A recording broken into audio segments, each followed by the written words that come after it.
Price the Lord. கர்த்தருடைய பிள்ளைகள் எல்லாரும் எப்படி இருக்கீங்க? எல்லாரும் நல்லா இருக்கீங்களா? கர்த்தர் இன்னைக்கு கொடுக்கிற வேத வசனம் 1 பேதுரு 5ஆம் அதிகாரம் 8வது வசனம். இந்த நாட்கள்ல ஆண்டவர் எந்த வார்த்தையை கொண்டு பேச போறார் அப்படின்னா, நமக்கு ஒரு எதிராளி இருக்கிறான். அந்த எதிராளிய நம்ம எப்படி ஜெயம் பெறணும், அதே மாதிரி அந்த எதிராளி என்னென்ன பண்ணுவான் அப்படிங்கிறத இந்த நாட்களில் உணர்த்தி கொடுக்கிறாரு. அந்த மாதிரி எதிராளி எப்படிப்பட்டவனா இருப்பான் அப்படின்னு இந்த 3 காரியங்கள். எதிராளி எப்படிப்பட்டவனா இருப்பான், அவனை ஜெயிக்கிறது எப்படி, அவன் என்னென்ன கிரியைகள் செய்வான், இந்த 3 காரியங்களை குறித்து நம்மளோடு கர்த்தர் பேச போகிறார். நாட்களில் கர்த்தர் கொடுக்கிற வேத வசனம் 1 பேதுரு 5:8. தெளிந்த புத்தி உள்ளவர்களாயிருங்கள், விழித்திருங்கள், ஏனெனில் உங்கள் எதிராளி ஆகிய பிசாசானவன். நமக்கு எதிராளி அவன், நம்ம எதிராளி, நமக்கு ஒரு ஆள் எதிரா இருந்தா அந்த ஆட்கள் நமக்கு என்னென்ன செய்வாங்க அப்படியே அந்த மாதிரிப்பட்ட ஒரு எதிராளி ஆகிய பிசாஸ் அவன் எப்படிப்பட்டவனா, கட்சிக்கிற சிங்கம் போல எவனை விழுங்கலாம் என்று வகை தேடி சுற்றி திரிகிறானா. அவன் கட்சிக்கிற சிங்கம். இந்த நாட்கள சிங்கத்தை பத்திதான காரியங்களை நம்ம பார்க்க போறோம். சிங்கம்ங்கிறது 2 சிங்கம், ஒன்று யூதா கோத்திரத்து சிங்கம், இன்னொன்று கட்சிக்கிற சிங்கம், பிசாசை குறிப்பிடப்பட்டிருக்கிறது. அதனால கர்த்தருடைய பிள்ளைகளை அவன் எப்படியா கட்சிக்கிற சிங்கம் போல வகை தேடுகிறானா, எப்படா யாரு மாட்டுவா, நமக்கு வலையில எப்படா யாரு மாட்டுவா அப்படின்னு சொல்லி அவன் வகை தேடி சுற்றி திரிகிறவனாய் காணப்படுகிறான் என்று வேதவசனம் சொல்லுகிறது. அதனால கர்த்தருடைய பிள்ளைகளை இந்த நாட்கள்ல பிசாசினுடைய கிரியைகளை நாம் அறிந்தவர்களாய் காணப்பட வேண்டும். பிசாசு என்னென்ன காரியங்கள் செய்வான் அப்படின்னா, நம்மளை எப்பவுமே குற்ற உணர்வுக்குள்ளாக வழி நடத்தி கொண்டே இருப்பான். நீ இந்த பாவம் செய்த, நீ இந்த பாவம் செய்த அப்படின்னு சொல்லி நம்மளை ஒரு குற்ற உணர்வுக்குள்ளாய் நடத்தக்கூடிய ஒரு பிசாசானவன். அந்த சிங்கம் அப்படித்தான் செய்யும். இப்போ ஒருத்தவங்க ஒரு வேட்டையாட இப்போ ஒரு காட்டுக்குள்ள போறான்னு வச்சுக்கோங்களேன். காட்டுக்குள்ள போகும்போது ஒரு சிங்கம் எதிர்த்தாப்புல வருது. அந்த சிங்கம் ஒரு நார்மலான காட்டு சிங்கம்னு வச்சுக்கோங்க. அந்த சிங்கம் நம்மளை எதிர்த்து வரும் பொழுது நம்ம என்ன செய்ய முடியாதுன்னா, அதுக்கு எதிர்த்து நிக்க முடியாது. நம்ம என்ன செய்வோம், ஒண்ணு பயந்து ஓடுவோம், இல்ல கையில வைத்திருக்கிற ஏதாவது ஒரு ஆயுதத்தின் மூலமாக அதை என்ன செய்வோம்னா மேற்கொள்வோம். ஒண்ணு கத்தி இருந்தா வெட்டுவோம், ஏதோ ஒரு ஈட்டி மாதிரி ஏதாவது இருந்தா அதை கொல்ல பார்ப்போம். இனி என்ன ஒண்ணு எனக்கு சொன்னா, கையில ஒரு தடி இருந்துச்சுன்னா அந்த தடியை வச்சு அந்த சிங்கத்தை என்ன செய்வோம், அடிப்போம். இந்த மாதிரிப்பட்ட நம்மளை தற்காக்கிறதுக்காக நம்ம என்னெல்லாம் செய்ய முடியுமோ அதெல்லாமா செய்வோம். அதைத்தான் கர்த்தர் இந்த நாட்கள் சொல்றாரு, கெட்சிக்கிற சிங்கம் போல் சாத்தான் எழும்பி வருகிறான். கெட்சிக்கிற சிங்கம் போல் சாத்தான் எழும்பி வருகிறான், நீ உன்னை தற்காத்துக்கொள். அதான் ஆண்டவர் சொல்றாரு, பிசாசுக்கு எதிர்த்து நில்லுங்கள்னு சொல்றாரு. பிசாசுக்கு எதிர்த்து, சிங்கத்துக்கு எதிர்த்து நிற்க முடியுமாங்கன்னா முடியும். அதான் ஆண்டவர் சொல்றாரு, பிசாசுக்கு எதிர்த்து நில்லுங்கள். அவன் சிங்கத்தின் ரூபத்தில் வருகிறான், சர்ப்பத்தின் மூலமாக வருவான், தேளின் மூலமாக வருவான். வசனம் சொல்லுகிறத ஏதோ சர்ப்பங்களையும் தேள்களையும் சொல்றாரு. சிங்கம் இப்படி பல மிருகங்களை இதுக்கு பிசாசுகளுக்கு ஒப்பிட்டு தேவன் சொல்றாரு. நாட்களை கர்த்தர் சொல்றது, எதிராளியாகிய பிசாசானவன் கெட்சிக்கிற சிங்கம் போல் எழும்பி வருகிறான். சரி, இந்த சிங்கங்களை யாரெல்லாம் ஜெயிச்சான்னு பாப்போமா? நான் வேத வசனத்தின் அடிப்படையில பார்ப்போம். சிங்கங்கள் தேவன் இந்த புதிய ஏற்பாட்டுல 1 பேதுரு 5:8 சொல்லியிருக்கிறாரு, கெட்சிக்கிற சிங்கத்தை பத்தி சொல்லியிருக்காரு. இந்த கெட்சிக்கிற சிங்கங்களையே மேற்கொண்ட பரிசுத்தவான்கள் இருக்கிறாங்க. அதுதான் நான் சொல்றேன், அந்த பரிசுத்தவான்களே மேற்கொண்டாங்க அப்படின்னா நம்மளால மேற்கொள்ள முடியுமா? நிச்சயமாய் முடியும் என்று வேதவசனம் சொல்லுகிறது. தானியேல் 6ஆம் அதிகாரம், தானியேல் 6:22. அதுல தானியேலை தூக்கி எங்க கொண்டு போடுறாங்க, சிங்கங்களின் கபில தான் தூக்கி கொண்டு போடுறாங்க. அப்படிதானா? தானியேல் எதுக்காக சிங்கங்களின் கபில தூக்கி போடப்பட்டாங்க? தேவனை நோக்கி 3 வேளை ஜெபிச்சதுனால எங்க தூக்கி போடப்பட்டாங்கன்னா சிங்கங்களின் கபில தூக்கி போடப்பட்டாங்க. அதான் கர்த்தருடைய பிள்ளைகளே, நம்ம நினைப்போம், நமக்கு ஏன் இவ்வளவு உபத்திரவங்கள், ஏன் இவ்வளவு பாடுகள், ஏன் இவ்வளவு சத்துருவின் போராட்டங்கள், இதெல்லாம் ஏன் வருது அப்படின்னா, உத்தமமா இருக்கிறவர்களுக்கு நிச்சயமாய் வரும் இந்த மாதிரிப்பட்ட பாடுகள். சிங்கங்கள் கெபிகளுக்குள்ளாய் தூக்கி போடக்கூடிய சூழ்நிலைகள் வரும். கெட்சிக்கிற சிங்கங்கள் மத்தியில நம்மளை தூக்கி போடக்கூடிய சூழ்நிலைகள் வரும். ஆனாலும் தானியேல் அதில் ஜெயம் பெற்றவராய் வந்தார் என்று வேதவசனம் சொல்லுகிறது. சிங்கங்கள் கூட அவர் போராடினாரா? போராடல. சில சமயங்கள்ல சில சிங்கங்கள் கூட போராடி நம்ம ஜெயிக்கக்கூடிய காரியங்கள் நமக்கு சம்பவிக்கும். ஆனால் சில நேரங்களில் அந்த சிங்கங்களின் வாய்களை கட்டக்கூடிய ஒரு சூழ்நிலையை தேவன் நமக்கு உருவாக்கி கொண்டு விடுவார். தானியேல் 6:22, சிங்கங்கள் என்னை சேதப்படுத்தாதபடிக்கு. சிங்கங்கள் என்னை, யார் சொல்றாருன்னா தானியேல் சொல்றாரு, சிங்க கெபிக்குள்ள கிடந்துட்டு சொல்றாரு, சிங்கங்கள் என்னை சேதப்படுத்தாதபடிக்கு தேவன் தம்முடைய தூதனை அனுப்பி அவைகளின் வாயை கட்டி போட்டார். சிங்கங்களின் வாயை கட்டி போட்டார் அப்படின்னு சொல்லி வேதவசனம் சொல்லுகிறது. அதனால தேவனுடைய ஜனங்களே, சிங்கங்களின் வாயை யாரு கட்டி போட்டாருன்னா தேவ தூதர்கள் கட்டி போட்டார்கள் என்று வேதவசனம் சொல்லுகிறது. தேவனுடைய ஜனங்களே, நமக்கு பலவிதமான காரியங்களில் சத்ரு சிங்கங்களின் ரூபத்தில், மனிதருடைய ரூபத்தில், இப்படி பல ரூபங்களில் எழுப்பி வருவான். நம்ம என்ன செய்யும் அப்படின்னா, தானியேல் எப்படி இருந்தாருன்னா கர்த்தரை நோக்கி இரவும் பகலும் அந்தி சந்தி மத்தியான வேலைகளிலே தேவனை நோக்கி பார்க்கிற ஒரு மனிதனா இருந்தார். அவர் அந்த தேவனை நோக்கி பார்த்தது நிமித்தமாக அவர் எங்க தூக்கி கொண்டு போட்டுட்டாங்க அப்படின்னா சிங்கங்களின் கபில தூக்கி கொண்டு போட்டாங்க. ஆனா நம்முடைய தேவனாகிய கர்த்தர் என்ன பண்ணார்னா அந்த சிங்கங்களின் வாயை கட்டி போட அவருடைய தூதனை அனுப்பினார் என்று வேதவசனம் சொல்லுகிறது. ஏனென்றால் அவர் தேவனுக்கு முன்பாக தானியேல் நீதியும் உத்தமும் பரிசுத்தமாய் வாழ்ந்ததுனால சிங்கங்கள் சேதப்படுத்தவில்லை. இன்றைக்கு அநேகர் என்ன செய்வாங்க அப்படின்னா பரிசுத்தமா இருக்க மாட்டாங்க, பாவத்துக்குள்ள இருப்பாங்க. ஆனாலும் இப்படிப்பட்ட பிசாசுகளை எதிர்த்து நிற்க பார்ப்பாங்க. எப்படி எதிர்த்து நிற்க முடியும்? எப்படி அந்த சிங்கத்தை எதிர்த்து நிற்க முடியும்? முடியவே முடியாது. ஏன் அப்படின்னா சிங்கங்கள் அவர்களை மேற்கொண்டு விடும்.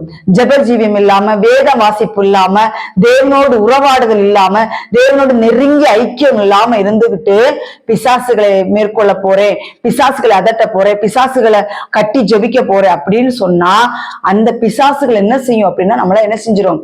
அட்டாக் பண்ணிடும். அதனால தானியேல் எப்படின்னா, தானியேல் எப்ப பார்த்தாலும் தேவனோடு உறவாடுகிற மனிதன். அவர் ஒரு போஜனத்தினால் வரை தன்னை தீட்டுப்படுத்தாத மனிதன் என்று வேதவசனம் சொல்லுகிறது. கர்த்தருடைய பிள்ளைகளே, அப்படி நம்ம வாழ்க்கையை வாழ்ந்து கொண்டு பிசாசு எதிர்த்து நிற்கணும். சும்மா போய் புஷுன்னெல்லாம் சொல்லி நம்ம பிசாசுகளை துரத்த முடியாது. அப்படியே நம்ம துணிகரமா இந்த பிசாசுகளை துரத்துவோம் என்றால் அவைகள் நம்மளை மேற்கொண்டு வரும். நம்மளிடத்தில் ஜெபஜீவியம் இருக்கணும். கர்த்தருடைய பிள்ளைகள் நம்மிடத்தில் ஜெபஜீவியம் இருக்கணும். இரண்டாவது கர்த்தருக்கு ஸ்தோத்திரம், ஜெபஜீவியம். இரண்டாவது வேதம் வாசிப்பு, இன்னொன்று தேவ சமூகத்தில் காத்திருப்பு, இன்னொன்று உபவாசம். இப்படி எல்லா காரியங்களும் இருந்தால் மட்டுமே பிசாசை நம்ம மேற்கொள்ள முடியும். இல்லாவிட்டால் அவன் நம்மளை மேற்கொண்டு விடுவான். தானியேலை சிங்கங்கள் சேதப்படுத்தாதபடிக்கு தூதர் அவருடைய அந்த சிங்கங்களுடைய வாயை கட்டி போட காரணம் என்ன என்றால், தானியேல் மிகவும் தேவனுக்கு முன்பாக பரிசுத்தமாய் காணப்பட்டபடினால் மாத்திரமே சிங்கங்கள் அவரை சேதப்படுத்தவில்லை. சரி, கர்த்தருக்கு ஸ்தோத்திரம். சங்கீதம் 91:13 சொல்லப்பட்டிருக்குது பாருங்களேன். நம்ம எப்படிப்பட்டவங்களா? இப்போ சிலவங்க தன்னைத்தானே தாழ்த்துவாங்க. எதுல தாழ்த்துவாங்க அப்படின்னா, நான் ஒரு பாவி, பாவம் செய்த பாவிதான், துணிகரமா பாவம் செஞ்சா பாவிதான், அதுல எந்த மாற்றமும் இல்லை. ஆனால் பாவம் செய்து பல வருடங்கள் கழித்தும் நான் பாவி. ஏன்னா அந்த பாவங்கள் அவர்களுக்கு மன்னிக்கப்பட்ட ஆயிற்று. நான் அந்த பாவம் எல்லாம் செஞ்சிருக்கிறேன் சப்பா அப்படின்னு சொல்லி பாவ மன்னிப்பு எடுத்து அந்த பாவங்கள் எல்லாம் மன்னிக்கப்பட்டதுக்கு பிறகும் இப்ப என்ன சொல்லிட்டு இருப்பாங்கன்னா, நான் பாவி ஆண்டவரே.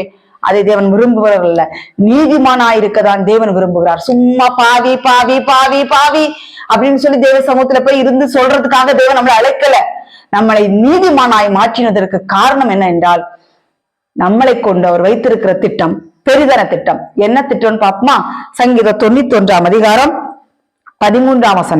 சிங்கத்தின் மேலும் விரியன் பாம்பின் மேலும் நீ நடந்து பால சிங்கத்தையும் வலு சர்ப்பத்தையும் மிதித்து போடுவாய். எப்படி? பால சிங்கம் ஒண்ணு இருக்குதான், அதை மிதித்து போடுவோம் அப்படின்னு சொல்லி வேதவசனம் சொல்லுகிறது. இந்த நாட்கள்ல இந்த குற்ற உணர்வுகளை தூக்கி குப்பையில போடுங்க.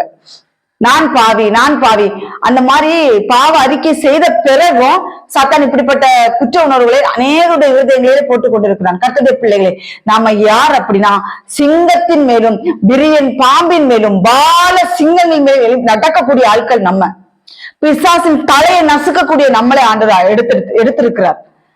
அதனால நம்ம இன்னைக்கும் பிசாசு எதிர்த்தா பிசாசு நம்ம அட்டாக் பண்ணிடுவானோ, பிசாசை கண்டா பயப்படுறது, பிசாசுகளை கண்டா நானும் கூட பயந்திருக்கேன். கர்த்தருடைய பிள்ளைகளே, இந்த நிமிஷத்துல நான் ஒரு முடிவு எடுக்கிறேன். இந்த வார்த்தை எனக்காகவும் கூட.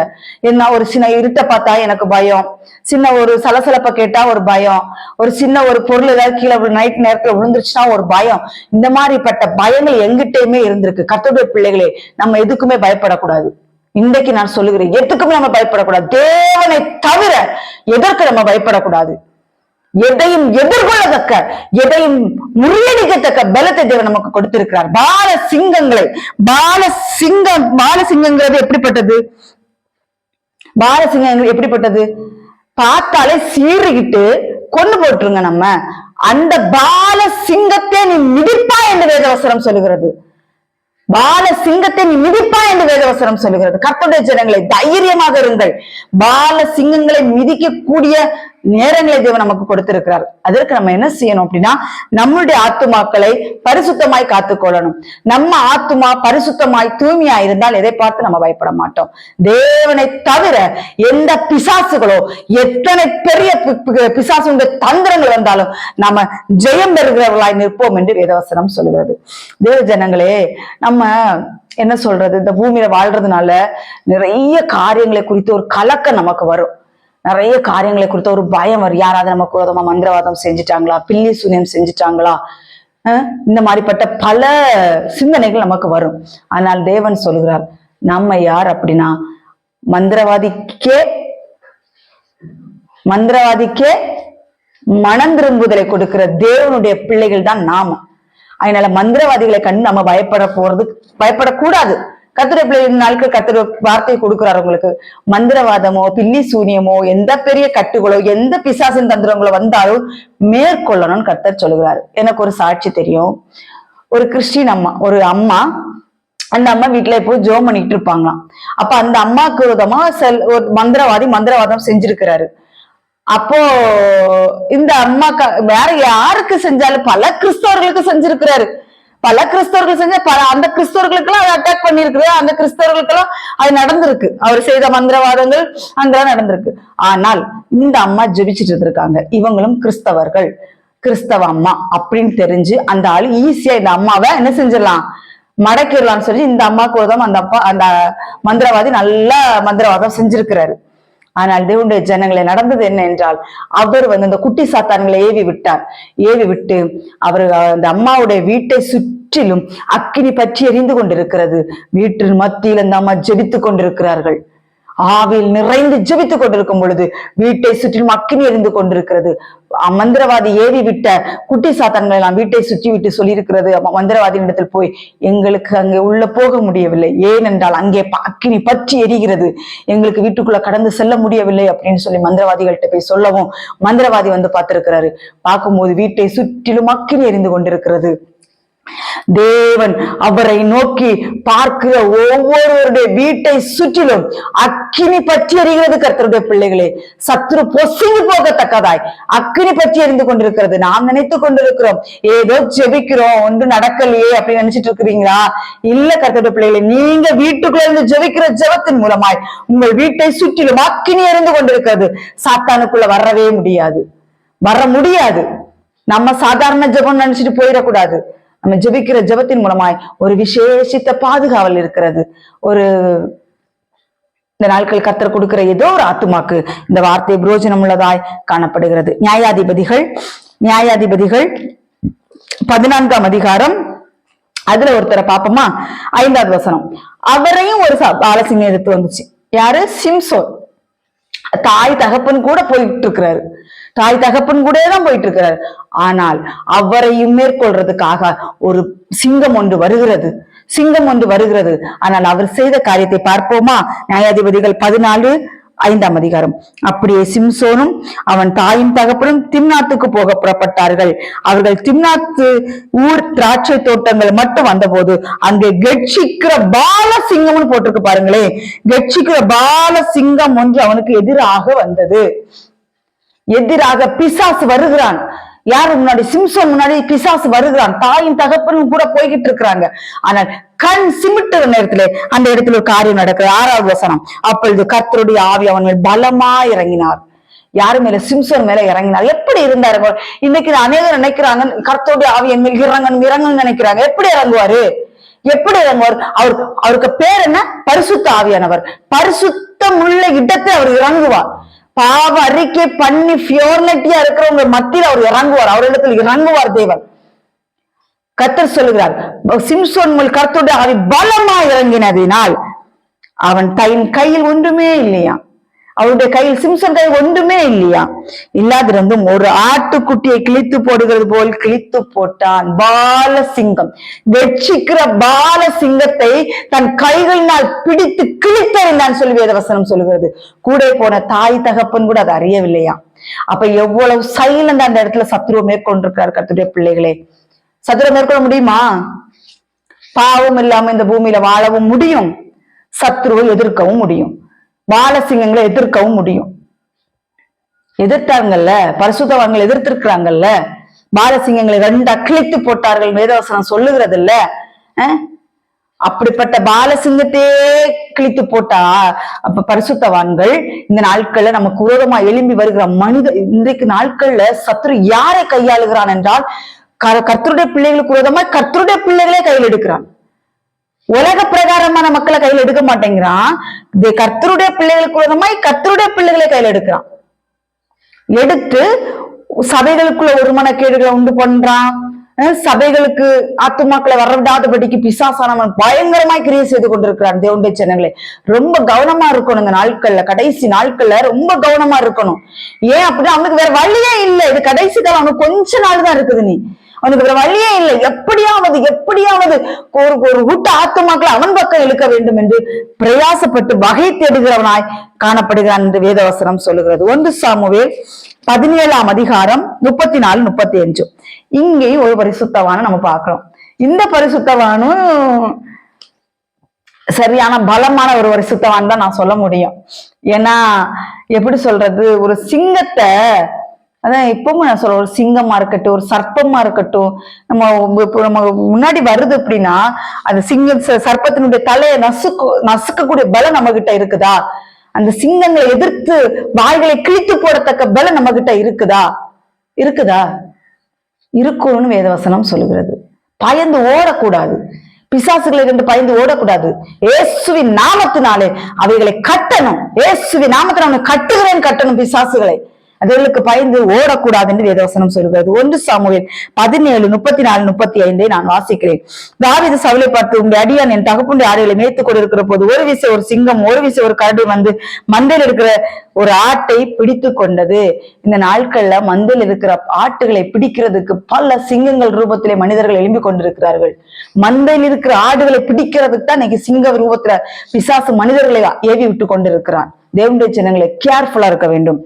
நான் அதை தொடர்ந்து போய் அதை அடித்து அதன் வாய்க்கு தப்பு வைத்தேன். ஆட்டுக்குட்டியே என்ன செஞ்சிருக்காரு? கரடிக்கு தப்பு வைத்திருக்கிறாரு. அது என்மேல் பாய்ந்த போது நான் அதன் தாடியை பிடித்து அதை அடித்து கொன்று போட்டேன். கொன்று போடணுங்க, அதட்டி விரட்டக்கூடாது. இயேசுவி நாமத்தினாலே அதட்டி விரட்டக்கூடாது. இயேசுவி நாமத்தினால அவனை நிர்மூலமாக்குகிறேன். பிசாசுகளை நிர்மூலமாக்கி ஜெபிக்கணும். பிசாசுகள் இப்படி எல்லாம் போக மாட்டான். இயேசுவின் நாமத்தை கொண்டு அவனை ஜெயிக்க வேண்டும் என்று வேதவசனம் சொல்லுகிறது. அந்த சிங்கத்தையும் அந்த கரடியும் அடியானாகிய நான் கொண்டேன். வாக்குமூலத்தை பாருங்க, சிங்கம் கரடி. கர்த்தர் பல மிருகங்களை பிசாசுகளுக்கு ஒப்பிட்டு சொல்லியிருக்கார். கரடி, வலு சர்ப்பம், பாலசிங்கம், கெட்சிக்கிற சிங்கம், இன்னும் தேள்கள், இப்படி பல மிருகங்களை பிசாசுகளுக்கு ஒப்பிட்டு தேவன் சொல்லியிருக்கிறார். இதுகளுக்கு இந்த மாதிரிப்பட்ட மிருகங்கள் எல்லாமே நீங்க பார்த்துக்கிட்டீங்கன்னா, இந்த மிருகங்கள் எல்லாம் ஒரு கொடூரமான மிருகங்கள். இதெல்லாம் ஜெயிக்கணும்னா சும்மா இல்லாம ஜெயிக்க முடியாது. அதற்குரிய வைராக்கியம், அதற்குரிய பலன் வேண்டும். பலன் இல்லாம போய் சிங்கத்தை தொட்டு பாருங்க, ஒரே போட்டுருவோம் உங்களை. ஒரு அடிதான், சிங்கத்தினுடைய கையை வைத்து ஒரு அடிதான் ஒத்துன்னு விழுந்துருவோம் நம்ம. ஆனால் அதற்குரிய பலம், அதற்குரிய ஆயுதம், அதான் எபேசியர் 6ஆம் அதிகாரத்துல தேவன் அழகாய் சொல்லியிருக்கார்.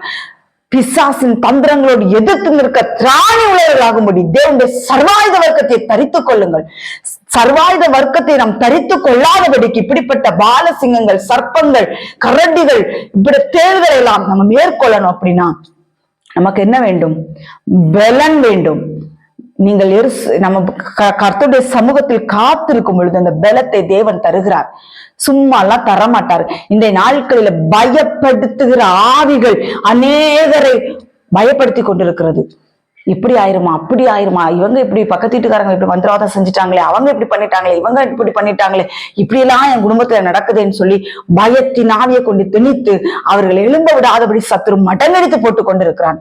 தேவனுடைய ஜனங்களே, இந்த நாட்களில் சிம்சோன், தாவீது, அதே மாதிரி தானியேல், இப்படிப்பட்ட பரிசுத்தவான்கள் என்ன பண்ணாங்கன்னா சிங்கங்களை மேற்கொண்டார்கள். தானியேல் அவ்வளவு பரிசுத்தமானா இருந்ததினால் தேவன் தூதனை அனுப்பி சிங்கங்களின் வாயை கட்டி போட்டார் என்று வேதவசனம் சொல்கிறது. அதே போல சிம்சோன் சிங்கத்தை ஜெயித்தார். அதே மாதிரி தாவீது சிங்கங்களை கரடியும் ஜெயித்தார் என்று வேதவசனம் சொல்கிறது. நீங்கள் வாழ சிங்கத்தின் மேல் மிதிப்பா என்று வேதவசனம் சொல்லுகிறது. இதுக்கு மேல என்ன வேணும்?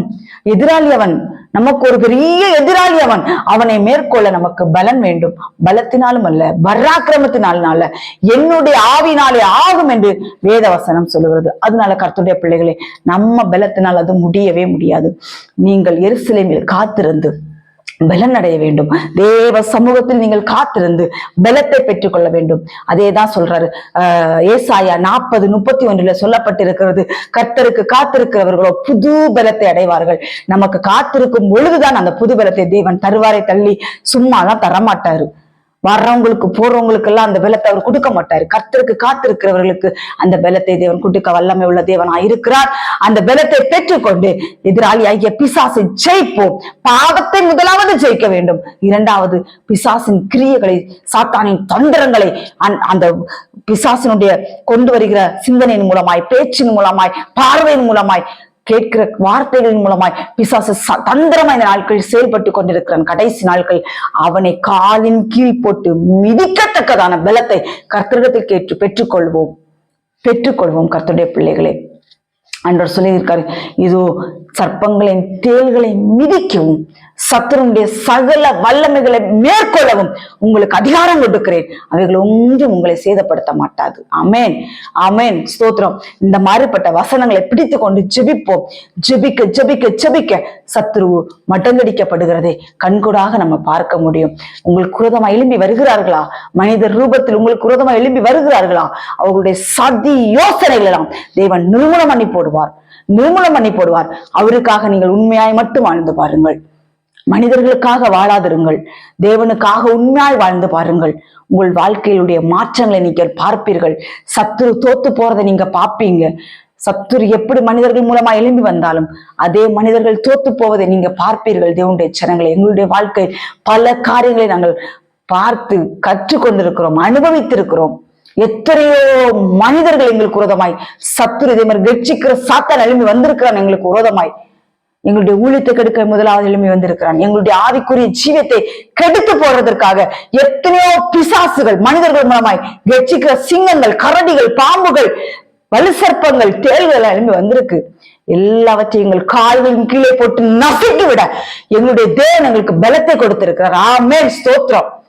எதுவுமே எங்களை மேற்கொள்ளாதபடிக்கு நாங்கள் அதை மேற்கொண்டு ஜெயிக்க எங்களுக்கு தேவன் பலத்தை கொடுத்திருக்கிறார். கர்த்தருடைய நாமத்துக்கு மகிமை உண்டாவதாக. எங்களுக்கு அல்ல, எங்களை படைத்த, எங்களை வெற்றி சிறக்க பண்ண எங்கள் தேவனுக்கு நாங்கள் கோடி கோடி நன்றி செலுத்துகிறோம். தேவனுடைய ஜனங்களை, உங்களையும் ஜெயிக்க வைப்பார். காத்திருந்து பாருங்க. தேவனுக்காய் உண்மையாயிருந்து பாருங்க. பேசும்போது பயந்து பேசுங்க. கேட்கிற வார்த்தைகளை பயந்து கேளுங்க. தீமையான வார்த்தைகளை கேட்காதீங்க. அந்த இடத்துல இருந்து கடந்து செல்லுங்க. சினிமா காரியங்களை விட்டு விலகுங்க. ஆபாசமான காரியங்களை விட்டு விலகுங்க. இயேசுவி நாமத்தினால இப்பொழுது மாறட்டும். எல்லாமே கர்த்தருக்காய் பிரியமாய் வாழ்ந்து பாருங்க. ஒவ்வொரு நிமிஷமும் எப்பொழுது பயந்திருக்கிறவன் பாக்கியவான். ஒவ்வொரு நிமிஷம் பயந்து உங்களுடைய வாழ்க்கை நடத்தி பாருங்களே. அவங்க குடும்பத்துல நடக்கிறதெல்லாம் தெரியும். கர்த்தருடைய பிள்ளைகளே, எங்களை பார்த்து அவமானமாய், நிந்தையாய், இவையெல்லாமான்னு சொல்லி எங்களை அற்பமா நினைத்த இடங்களில் எல்லாம் கர்த்தர் எங்களை தலை தூக்கி நிற்க வைத்திருக்கிறார். அவ்வளவுதான். நாங்களே உடைஞ்சு போயிட்டோங்க கர்த்தருடைய பிள்ளைகளே, சோர்ந்துட்டோம். என்ன இப்படி எல்லாம் பேசுறாங்க. கர்த்தர் கூட செய்த பாவங்களை மன்னித்துருவார். மனிதர்கள் மன்னிக்க மாட்டாங்க. ஏன்னா மனுஷன் மாமிசம், அவனுடைய மாமிசம் சாகாத வரைக்கும் கர்த்தருடைய பிள்ளைகள், கர்த்தரே இந்த பாவத்தை, விபச்சார ஸ்திரியை பார்த்து சொன்னார், உன் பாவங்கள் மன்னிக்கப்பட்டது என்று, நீ பாவம் செய்யாதன்னு சொன்னாரு. இந்த நாட்கள்ல கர்த்தர் பிள்ளைங்க செய்த பாவத்தை எல்லாம் மன்னிச்சிருவார். ஆனா இந்த மாதிரிப்பட்ட மனிதர்கள் இருக்கிறார்களே, மனிதர்கள் எல்லாம் பாவத்தை மன்னிக்க மாட்டான். அதான் சொல்றலாம், மனிதனுக்கு பாவத்தை மன்னிக்க அதிகாரம் இல்லை. தேவனுக்கு மட்டும்தான் பாவத்தை மன்னிக்க அதிகாரம் உண்டு. மனித புத்தியை காட்டுவான். மனிதனுக்கு புத்திய காட்டுவான். அதனால தேவனுடைய ஜனங்களே, நம்மளுடைய பாவத்தை கர்த்தராகிய இயேசு கிறிஸ்து மன்னித்து விட்டார். இனி பாவம் செய்யாதே. இனி இவ்வளவு நாள் நம்ம என்னென்ன பாவம் செஞ்சிருக்கிறோம், என்னென்ன காரியத்துக்கு பிசாசு இடம் கொடுத்திருக்கிறோமோ அந்த காரியங்கள் எல்லாம் விட்டு மாறி தேவனுக்கு பிரியமா நடக்கும் பொழுது பால சிங்கங்களை மிதிக்கக்கூடிய பலத்தை தேவன் நமக்கு தருவார், நிச்சயம் தருவார். நீங்க வேணா டெஸ்ட் பண்ணி பாருங்களேன். கொஞ்ச நாள் தேவனுக்கு பயந்து வாழ்ந்து சிங்கங்களை எதிர்த்து நின்று பாருங்களேன், பிசாசை கட்டி ஜெபிச்சு பாருங்களேன். கர்த்தர் நிச்சயமாய் அதற்குரிய காரியங்களை செய்வார். இந்த நாட்கள் கர்த்தர் கொடுத்த வார்த்தை, பால சிங்கங்களை மிதிப்பாய், பால சிங்கங்களை கிழித்து போடுவாய், வாய்களை கிழித்து போடுவாய். பால சிங்கங்களை கொன்று போட்டான் தாவீது. இப்படி சிங்கங்களை பற்றி, அந்த சத்துருக்களை பற்றி இந்த நாட்களில் கர்த்தர் நம்மளோடு இடைப்பட்டிருக்கிறார். சத்துருக்களை எப்படி ஜெயிக்கணும், சத்துரு எந்தெந்த ரூபத்துல வருவான், இந்த மாதிரிப்பட்ட காரியங்களை கர்த்தர் நம்மளோடு பேசியிருக்கிறார். யார் மூலமாகவும் பிசாசு வருவான். நம்ம சபையில இருக்கிற ஊழியக்காரன் மூலமா வருவான், நம்ம சபையில இருக்கிற விசுவாசி மூலமா வருவான், உலகத்தா மூலமாவும் வருவான், மிருகங்கள் மூலமாவும் வருவான். கர்த்தருடைய பிள்ளைகளை கேர்ஃபுல்லா இருக்கணும். நாய்கள் மூலமா வருவான், மாடுகள் மூலமா வருவான்.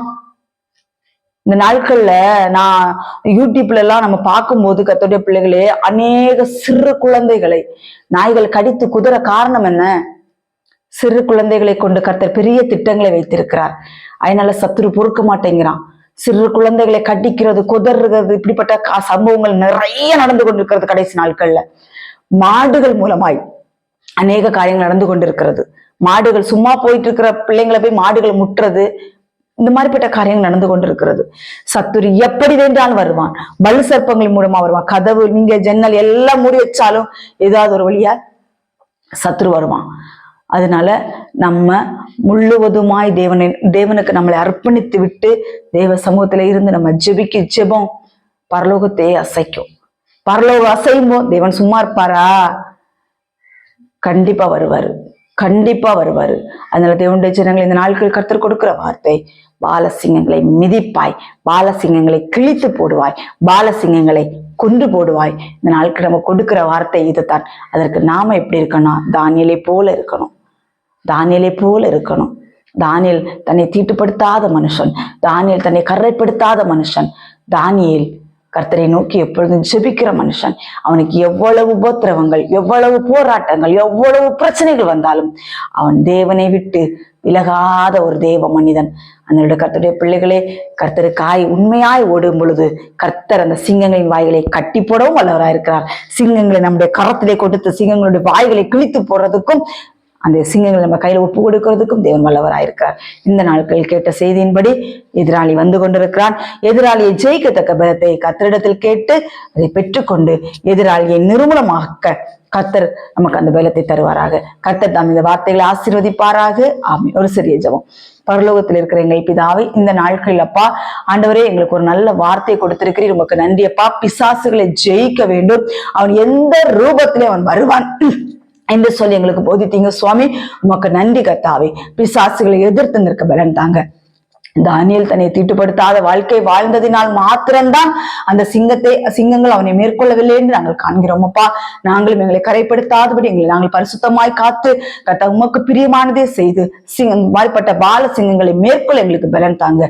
சிம்சன் சிங்கங்களை கிழித்து போட்டது போல எங்களுக்கு விரோதமாய் செயல்படுகிற எல்லா தீய அந்தகார கிரியைகள் சக்திகளை நாங்கள் அப்படியே நிர்மூலமாக்க தேவன் எங்களுக்கு உதவி பாராட்டுங்க.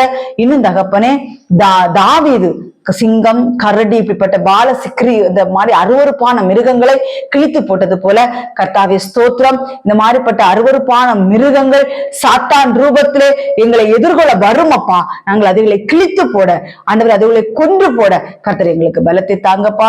உங்களுடைய ஆவினால் தான் எல்லாம் ஆகும் தகப்பனே. உங்களுடைய பாதத்திலே நாங்கள் அமர்ந்து காத்திருந்து அதற்குரிய பலத்தை நாங்கள் பெற்றுக்கொள்ள கர்த்தர் எங்களுக்கு உதவி செய்யுங்க. ஆசீர்வதிங்க. கேட்ட வார்த்தை அநேகருக்கு பிரயோஜனம் உள்ளதாய் காணப்பட கர்த்தாவே, அநேக எழுப்பி விடுகிற மெசேஜாய் காணப்பட வேண்டிய உதவி செய்யுமாறு ஜெபிக்கிறேன். கிருபையாயிரும் ஆசீர்வதியும். துதிகன மகிமையில் அப்பாவுக்கே செலுத்தி இயேசு கிறிஸ்து மூலம் ஜெபிக்கிறேன் ஜீவனோட நல்ல பிதாவே. ஆமென், ஆமென், ஆமென். கர்த்தர் தாமே உங்கள் அனைவரையும் ஆசீர்வதிப்பாராக. ஆமென். Praise the Lord. ஸ்தோத்திரம்.